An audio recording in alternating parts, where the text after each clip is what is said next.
আশা তো ছিলই, আশা ছিল যে একসেপ্ট করবে তারা, বাট আশার সাথে মিল পাচ্ছি এখন। আসলে এটা আমি বলতে পারবো না, আসলে এটা প্রোডাকশন হাউস বলতে পারবে। প্রোডাকশন হাউস যদি করে তাহলে ইনশাল্লাহ আসবে, আর না করলে তো আসবে না। না, এখন পর্যন্ত হয়নি। দেখতে সুন্দর, এটা আসলে সবাই যে যার মতো সুন্দর। এখানে যেহেতু সিনেমাতে কাজ করতে এসেছি, মানুষ বলতো যে তোকে দেখতে একটু ভালো লাগে, তাই হয়তো বা এটা একটা কাজে আসছে আমার কনফিডেন্ট একটু বৃদ্ধিতে। বাট আমি মনে করি যে সৌন্দর্য থেকে ইম্পর্টেন্ট গুণ থাকাটা ইম্পর্টেন্ট অনেক বেশি। সো আমার যে জায়গাগুলোতে আমি এখনও গুণ নিয়ে আসতে পারিনি সেগুলো নিয়ে চেষ্টা করছি। হোপফুলি সামনে যে সিনেমা করবো সেখানে সেই গুণগুলো আমি অ্যাড করে ফেলবো।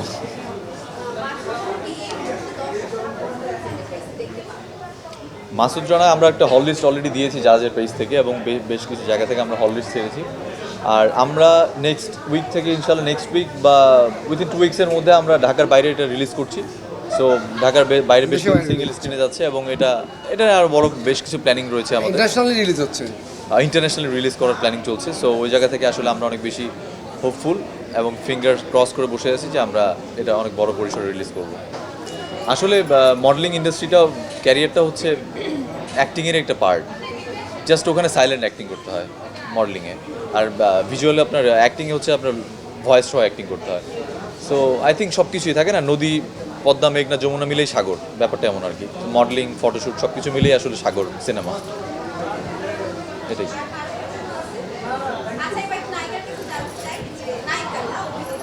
হ্যাঁ অভিনেত্রী। অবশ্যই ভালো ছিল। অডিশন দিয়ে আমি এখানে সিলেক্ট হয়েছি এবং আমি আমার বেস্টটা ট্রাই করেছি, বাট যেখানে হচ্ছে যেহেতু এটা 5 বছর আগে আমাদের শুটিংটা শেষ হয়েছে, তো সেই অনুযায়ী এখন কোনো কাজ করলে সেটা আরও ভালো কোনো কিছু করবো আশা করি।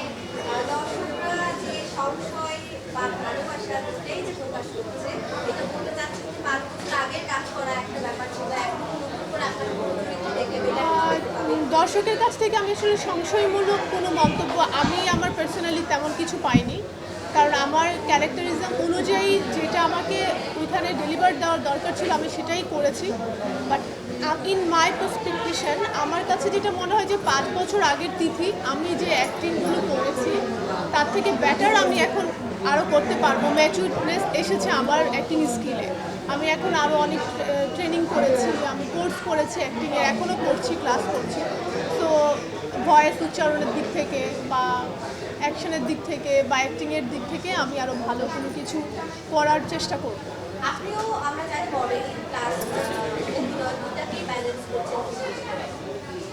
মডেলিংটা তো আমার প্রথম থেকেই জার্নিটা শুরু, আর মুভি তো আমি 4.5 বছর 5 বছর আগে আমাদের শেষ হয়েছে। এর মধ্যে ভিজুয়াল আমি অনেকগুলো কাজ করেছি, মানে ভিজুয়াল বলতে টিভিসির প্রচুর কাজ করা হয়েছে। সো এটা ব্যালেন্স হয়ে যায়, কারণ আমি তো র্যান্ডম এভরিডে আমি ফ্যাশন মিডিয়াতে কাজ করছি না, আমি একটা কিছু সিলেক্টিভ ডেটে আমি কাজ করি। আমরা যেহেতু ফ্রিল্যান্সার আমাদের আগেই ডেটগুলো নেওয়া হয়, তো সেভাবেই আমরা কমিউনিকেশন করে সবার সাথে কাজ করি। মাস্টারের সাথে ডান্স করার অভিজ্ঞতা ভালো ছিল। আমাদের মনে হয় ওভাবে আসলে ডান্স টাইপের কোনো গান হয়নি, যে খুব ধুমধাম ধাম টাইপের কোনো গান, খুব সফিস্টিকেটেড সফট একটা সঙের মধ্যে গানটা করা হয়েছে। তো যেটা আপনি আমার ডিরেক্টর ভাইয়াকে বলছিলেন, শতক ভাইকে, যে গান যায় না, বেসিক্যালি হচ্ছে দর্শকদের কথা যে গান যায় না, গান না যেতে পারে, বাট জনগণের জন্যই হয়তো প্রডিউসার টিম মনে করেছেন।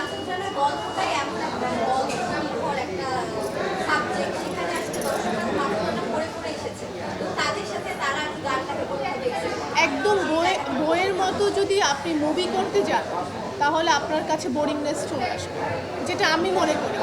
আমি জাস্ট স্টার্ট করেছি এই জগতে কাজ করা, বাট আমার থিঙ্কিং যেটা একদম বইয়ের বাইরে থেকে হয়তো বা কিছু একটা করেছি এন্টারটেনের জন্য, সব কিছু তো আর ম্যাচিং করে করা পসিবল হয় না। এটা হয়তো যিনি প্রডিউসার বা আমি জানতাম না, আমি তো করেছি বা আমি তো পারফরমেন্স করেছি, তাহলে আমি জানবো না কেন? গানে তো আমি পারফরমেন্স করেছি। আচ্ছা, আমি সিম্পল একটা কোশ্চেন করি নায়িকাকে, একটা মিনিট। তোমার নামে বাংলাদেশ পুরো মাসুদ রানা লিখে দিচ্ছে, তোমার কেমন লাগতেছে? এখন এটা তো বাংলাদেশ নিয়ে মুভি, তো লিখে দিতেই পারে নায়ক আমার নামে। আমি জাস্ট কমেন্ট বক্স চেক করছিলাম। যে পুরো বাংলাদেশে বলে কি আমি কি ভাড়াটিয়া? তো ওরাও ফান করেই লিখেছে। Good comment, guys. মানে ওরা তো যারা comment আমরা নিজেরা নিজেদের সমালোচনা করতে পারি, ভালো। ওরাও ফান করেই কমেন্টস করেছে, হাসানোর জন্যই করেছে। সো গান একটা মুভিতে থাকতেই পারে, আইটেম সং থাকতেই পারে। আর এই গানটা আসলে কেন হুট করে ডিসিশন নেওয়া হয়েছে, প্রডিউসার যে উনিই জানতে পারবে এবং আমাদের জাজ মাল্টিমিডিয়া ভালো বলতে পারবেন। বাট আমরা আর্টিস্ট, আমাদেরকে করতে বলা হয়েছে, আমরা করেছি, আমরা চেষ্টা করেছি একটা গুড পারফরমেন্স করার, এই আর কি। ওকে, দর্শক আমাদের সিনেমাটা এসে দেখেন। আমরা একটা সিকুয়াল করব, লম্বা সিকুয়াল প্ল্যান আছে, যেহেতু 470টা বই মাসুদ রানার। ইনশাল্লাহ এটা স্টার্ট ছিল এবং আমাদের অডিয়েন্স যারা, আমরা চাচ্ছি যে বেসিক লেভেলটা শুরু করলাম আমরা মাত্র, এখনও বইয়ের পাতায় যাইনি আমরা রাসেল এই মাসুদ রানা এই গল্পে, আমাদের এই গল্পটায় বিসিআইতে মাত্র জয়েন করলো। এরপর থেকে ট্যাক্স বই ফলো করে ইনশাল্লাহ যখন মাসুদ রানা হবে, যারা পাঠক তারা কিছুটা যদি মনক্ষুণ্ণ হয় সেটা থাকবে না, কারণ আপনারা হয়তো বুঝতে ভুল করছেন, আমরা কোনো বইয়ের কোনো গল্প নিয়ে নেই, যার কারণে আমাদের কিছু ফ্রিডম ছিল। ইনশাল্লাহ নেক্সট যেটা বই ট্যাক্স ফলো করা হবে দ্যাট উইল বি পারফেক্ট ইনশাল্লাহ।